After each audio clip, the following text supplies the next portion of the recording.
Olá, sejam bem-vindos. O meu nome é Jorge, eu sou assessor da área de História, Filosofia e Sociologia. Vim conversar com vocês um pouco mais sobre filosofia.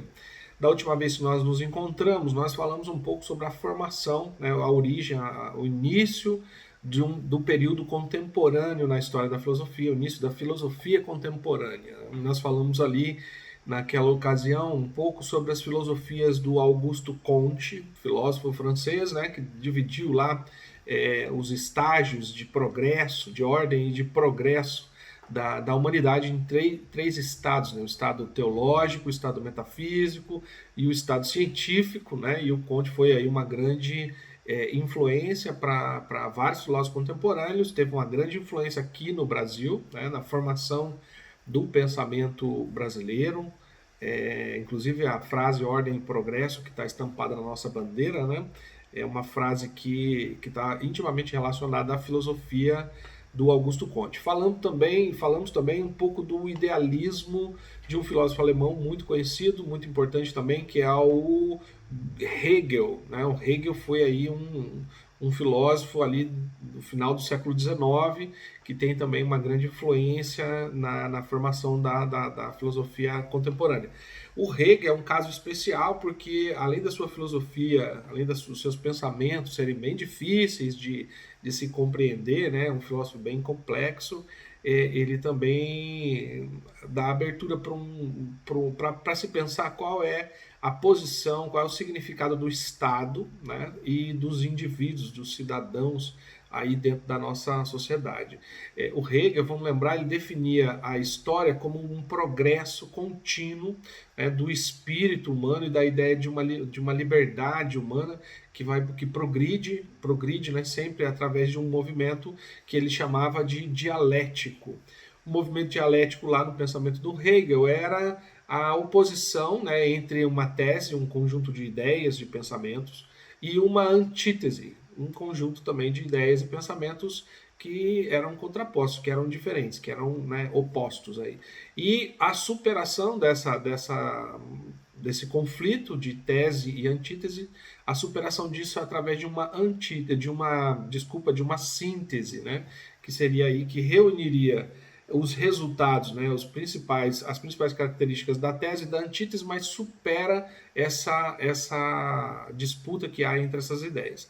Bom, o Hegel foi um cara, como eu disse, de grande influência sobre as correntes filosóficas posteriores, mas ele também recebeu muitas críticas, né, com críticas bem importantes, assim, entre elas a ideia de que esse pensamento, né, essa filosofia poderia contribuir para legitimar algumas injustiças, né, como o colonialismo, por exemplo, o domínio de um povo pelo outro, por exemplo, e assim por diante. Principalmente porque para o Hegel, ele pensava que o real, né, e o ideal, aquilo que se pensa, a realidade é racional também, o ideal e o real eles se misturam, se mesclam, né? Então, esse é o contexto de formação, de início, da origem ali da filosofia contemporânea. Hoje nós vamos falar um pouco sobre uma outra dupla de filósofos, na verdade uma dupla de filósofos bastante importante, né, que é o Karl Marx e o Friedrich Engels. Né? Esses dois filósofos ficaram aí responsáveis por uma reforma, digamos assim, no pensamento contemporâneo, que tem muita influência, que se debate muito as ideias do Marx e do Engels até os dias de hoje, né? E elas causam muita polêmica, muita discussão lá nas áreas da política, né? Nas áreas sociais aí.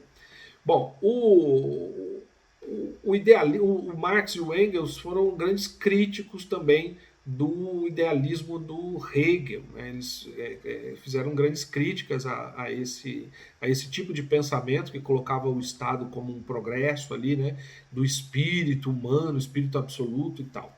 O idealismo, aliás, desculpa, o marxismo, que foi como ficou conhecido as teorias do Marx e do Engels, né?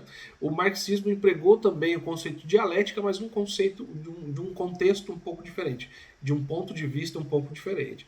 Então, apesar de o Marx e o Engels serem críticos do Hegel, eles também, né, utilizam o conceito de dialética, mas para desenvolver um outro tipo de teoria que ficou conhecida como materialismo histórico e dialético, né? Bom, é um termo assim diferente, né? Um termo parece meio complexo, meio complicado, mas na verdade não é assim tão difícil, tá?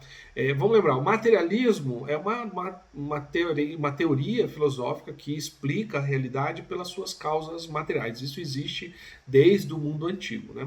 O Marx, no início já lá no final, aliás, desculpa, no final do século XIX, ele já traz novamente, resgata esse conceito de materialismo para pensar as condições históricas, sociais e econômicas, principalmente dos seres humanos ali naquele período em que ele viveu.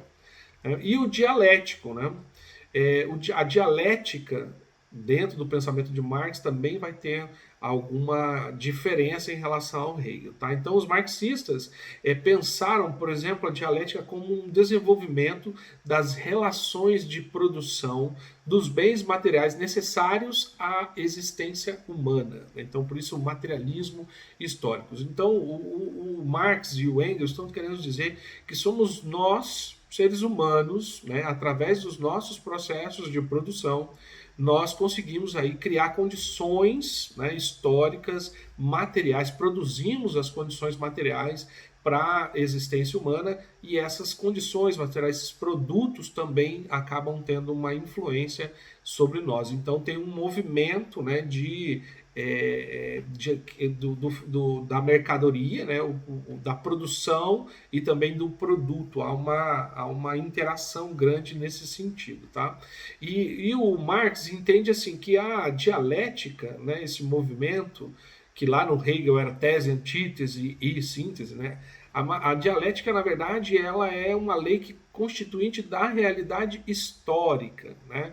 Isso ela mostra com muita clareza o antagonismo ou a luta entre as classes sociais, né? Então, aqueles que detêm os meios de produção e aqueles que vendem a sua mão de obra, né, para poder sobreviver aí, para poderem construir as condições materiais da sua existência. Então a história, né, é sempre a história da luta entre essas classes. Quem produz, quem trabalha para produzir e vende a sua força de trabalho, e aqueles que são os detentores dos meios de produção, né? Então é sempre um antagonismo aí dessas duas classes sociais. Bom, observando o desenvolvimento histórico-social das relações de produção e de luta de classes, a compreensão do Marx torna possível realizar um movimento dialético também de negação da estrutura que existe agora, né? Também por isso que se diz que o Marx tem um pensamento revolucionário, né? Porque permite a criação de alternativas a esse modelo econômico, esse modelo de vida que nós temos, né? De produção, vender a sua mão de obra para aquele que é detentor, dono dos meios de produção e assim por diante.